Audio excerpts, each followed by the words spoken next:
Eu sou humano e, portanto, nada do que é humano me é estranho. Assim falava o poeta e dramaturgo romano Terêncio, e assim falo eu, Flávio Ricardo Vassoler, escritor, professor e youtuber. E hoje, em mais um vídeo de leitura literária aqui do meu canal do YouTube, Flávio Ricardo Vassoler, eu trago para vocês fragmentos da obra Por que Ler os Clássicos? Livro de 1991, de autoria do escritor italiano Italo Calvino. Então, pessoal, sem mais, passemos a palavra a Italo Calvino para que ele nos explique por que ler os clássicos. Comecemos com algumas propostas de definição. Os clássicos são aqueles livros dos quais, em geral, se ouve dizer estou relendo e nunca estou lendo. Isso acontece pelo menos com aquelas pessoas que se consideram grandes leitores. Não vale para a juventude, idade em que o encontro com o mundo e com os clássicos como parte do mundo vale exatamente como o primeiro encontro. O prefixo reiterativo antes do verbo ler, re, pode ser uma pequena hipocrisia por parte daqueles que se envergonham de admitir não ter lido um livro famoso. Para tranquilizá-los, bastará observar que, por maiores que possam ser as leituras de formação de um indivíduo, resta sempre um número enorme de obras que ele não leu. Quem leu tudo de Heródoto e de Tucídides, levante a mão. E de Saint-Simon, e do Cardeal de Retz. E também os grandes ciclos romanescos do 800 são mais citados do que lidos. Na França, se começa a ler Balzac na escola, e pelo número de edições em circulação, se diriam que continuam a lê-lo mesmo depois. Mas na Itália, se fosse feita uma pesquisa, temo que Balzac apareceria nos últimos lugares. Os apaixonados por Charles Dickens na Itália constituem uma restrita elite de pessoas que, quando se encontram, logo começam a falar de episódios e personagens como se fossem de amigos comuns. Faz alguns anos, Michel Buteau, lecionando nos Estados Unidos, cansado de ouvir perguntas sobre Émile Zola, que jamais lera, decidiu ler todo o ciclo dos Rougon-Macquart. Descobriu que era totalmente diverso do que pensava. Uma fabulosa genealogia mitológica e cosmogônica, que descreveu num belíssimo ensaio. Isso confirma que ler pela primeira vez um grande livro na idade madura é um prazer extraordinário.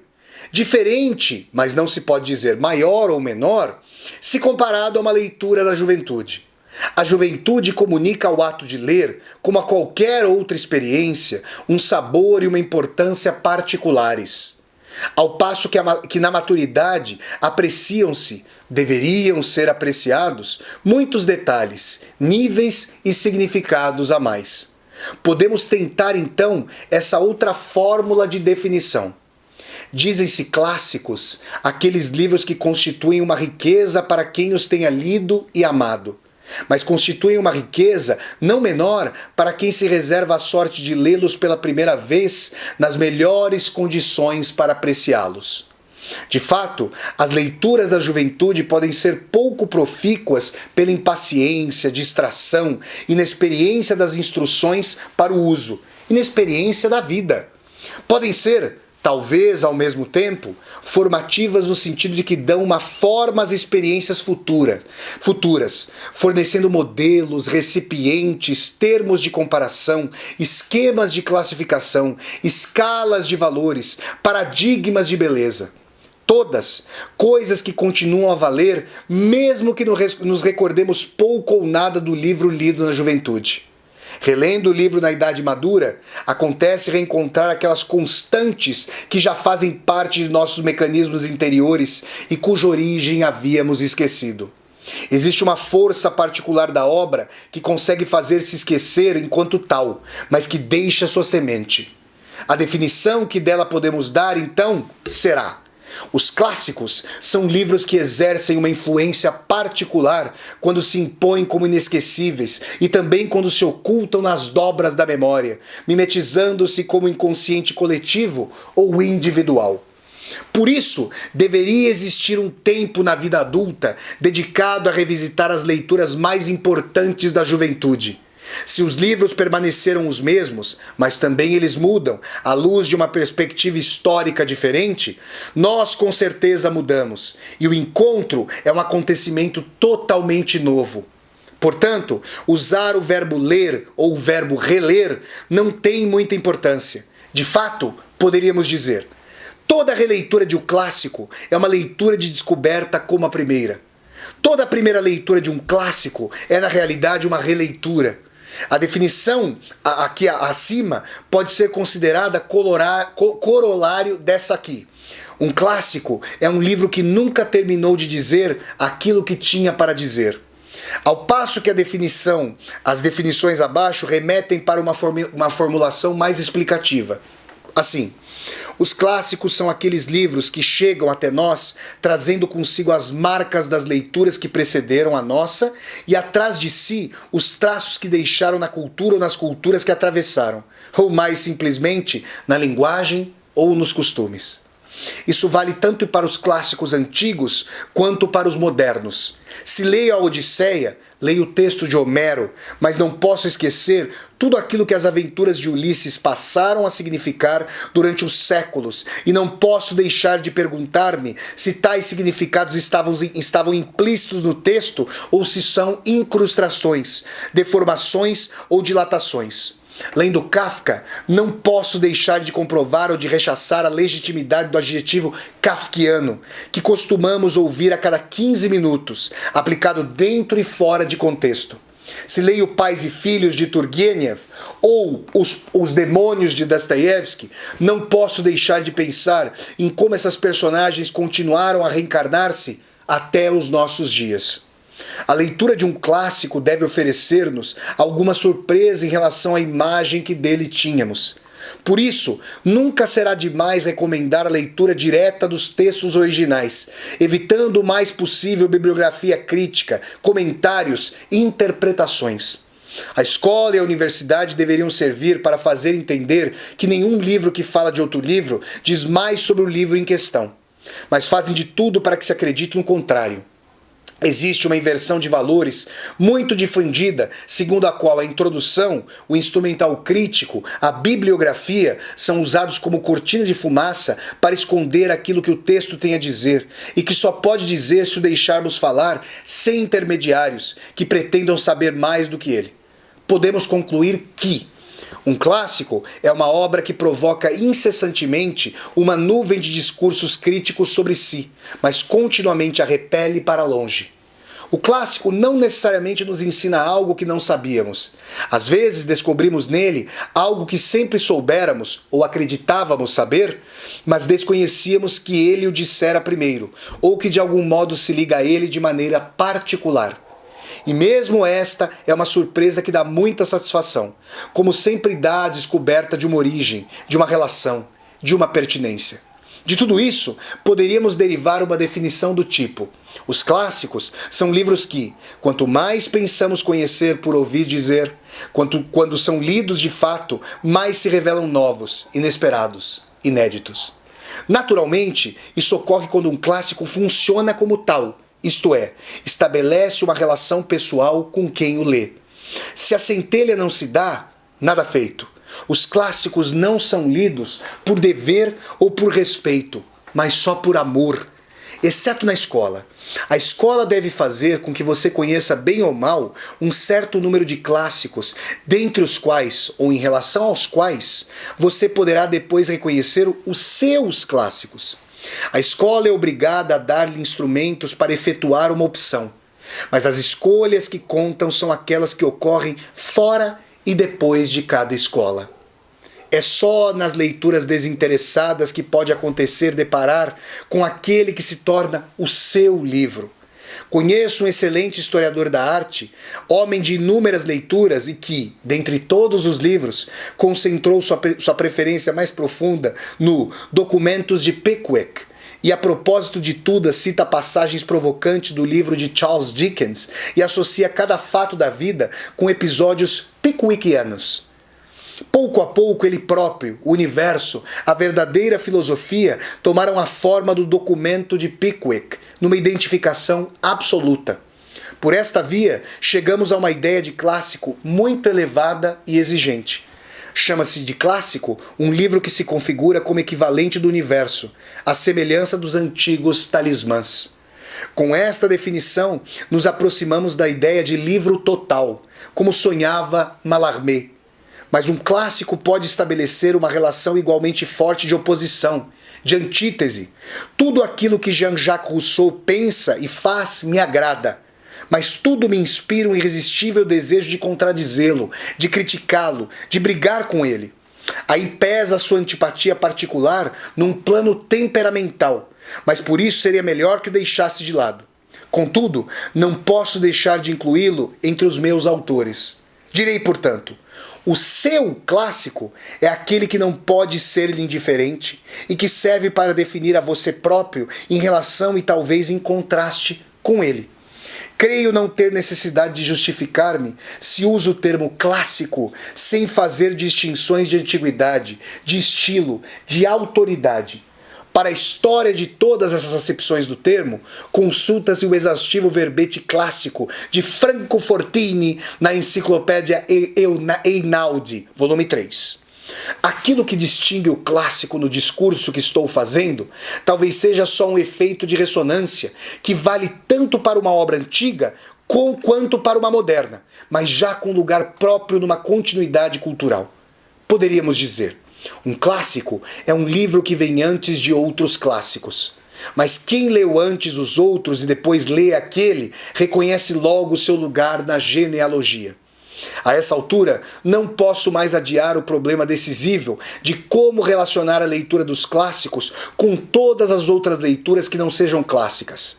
Problema que se articula com perguntas como: por que ler os clássicos em vez de concentrar-nos em leituras que nos façam entender mais a fundo o nosso tempo? E onde encontrar o tempo e a comodidade da mente para ler clássicos, esmagados que somos pela avalanche de papel impresso da atualidade?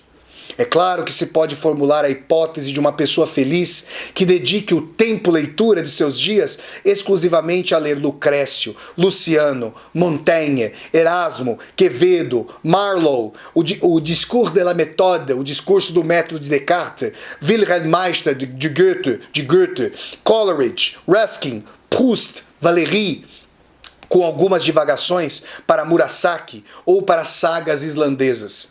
Tudo isso sem ter de fazer resenhas do último livro lançado, nem publicações para o concurso de cátedra e nem trabalhos editoriais sob contrato com prazos impossíveis.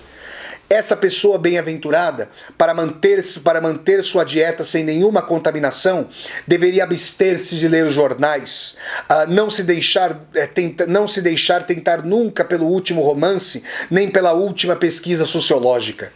Seria preciso verificar quanto um rigor semelhante poderia ser justo e proveitoso. O dia de hoje pode ser banal e mortificante, mas é sempre um ponto em que nos situamos para olhar para frente ou para trás. Para poder ler os clássicos, temos de definir de onde eles estão sendo lidos. Caso contrário, tanto o livro quanto o leitor se perdem numa nuvem atemporal. Assim, o rendimento máximo da leitura dos clássicos advém para aquele que sabe alterná-la com a leitura de atualidades numa sábia dosagem. E isso não presume necessariamente uma equilibrada calma interior. Pode ser também o fruto de um nervosismo impaciente, de uma insatisfação trepidante. Talvez o ideal fosse captar a atualidade como o rumor do lado de fora da janela, que nos adverte dos engarrafamentos do trânsito e das mudanças do tempo, enquanto acompanhamos o discurso dos clássicos, que soa claro e articulado no interior da casa. Mas já é suficiente que a maioria perceba a presença dos clássicos como um reboar distante, fora do espaço invadido pelas atualidades como pela televisão a todo volume. Acrescentemos então, é clássico aquilo que tende a relegar as atualidades à posição de barulho de fundo, mas ao mesmo tempo não pode prescindir desse barulho de fundo. É clássico aquilo que persiste como rumor, mesmo onde predomina a atualidade mais incompatível. Resta o fato de que ler os clássicos parece estar em contradição com o nosso ritmo de vida, que não conhece os tempos longos, o respiro do ótimo humanista. E também em contradição com o ecletismo da nossa cultura, que jamais saberia redigir um catálogo do classicismo que nos interessa. Eram as condições que se realizavam plenamente para Leopardi, dada sua vida no solar paterno, o culto da antiguidade grega e latina e a formidável biblioteca doada pelo pai Monaldo, incluindo a literatura italiana completa, mais a francesa, com exclusão dos romances e em geral das novidades editoriais, relegadas no máximo a um papel secundário, para conforto da irmã, o teu Stendhal, escrevia Paulina. Mesmo suas enormes curiosidades científicas e histórias, Giacomo Leopardi as satisfazia com textos que não eram nunca demasiado up-to-date, atuais. Os costumes dos pássaros de Buffon, as múmias de Federico Roich em Fontenelle, a viagem de Colombo em Robertson. Hoje, uma educação clássica como a do jovem Leopardi é impensável, e sobretudo a biblioteca do Conde Monaldo explodiu. Os velhos títulos foram dizimados, mas os novos se multiplicaram, proliferando em todas as literaturas e culturas modernas. Só nos resta inventar para cada um de nós uma biblioteca ideal de nossos clássicos. E diria que ela deveria incluir uma metade de livros que já lemos e que contaram para nós, e outra de livros que pretendemos ler e pressupomos possam vir a contar, separando uma seção a ser preenchida pelas surpresas, as descobertas ocasionais. Verifico que Leopardi é o único nome da literatura italiana que citei, efeito da explosão da biblioteca. Agora deveria reescrever todo o artigo, deixando bem claro que os clássicos servem para entender quem somos e aonde chegamos, e por isso os italianos são indispensáveis justamente para serem confrontados com os estrangeiros, e os estrangeiros são indispensáveis exatamente para serem confrontados com os italianos. Depois deveria reescrever o artigo ainda uma vez, para que não se pense que os clássicos devem ser lidos porque servem para qualquer coisa.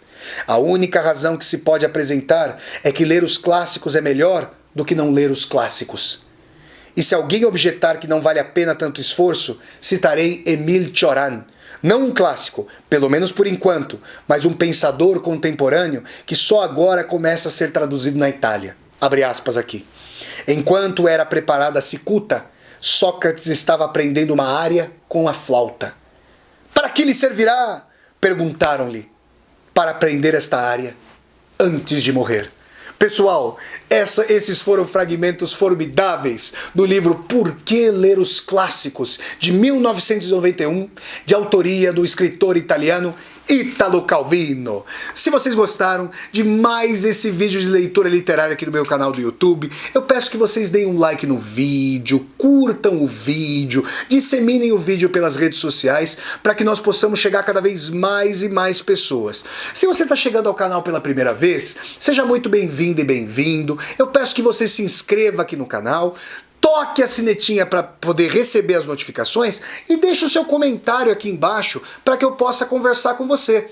Aqui embaixo desse vídeo também tem uma tecla chamada Seja Membro. Se você gosta das minhas aulas ao vivo, das minhas resenhas de filmes, das minhas resenhas de livro e das minhas leituras literárias, eu peço que você considere a possibilidade de ser um patrocinador do canal, de ser um membro humanista do canal, para que eu possa dar continuidade a esse trabalho de formação da universidade aberta, como o meu canal do YouTube. Então é isso, pessoal. Até a próxima leitura literária e tchau, tchau!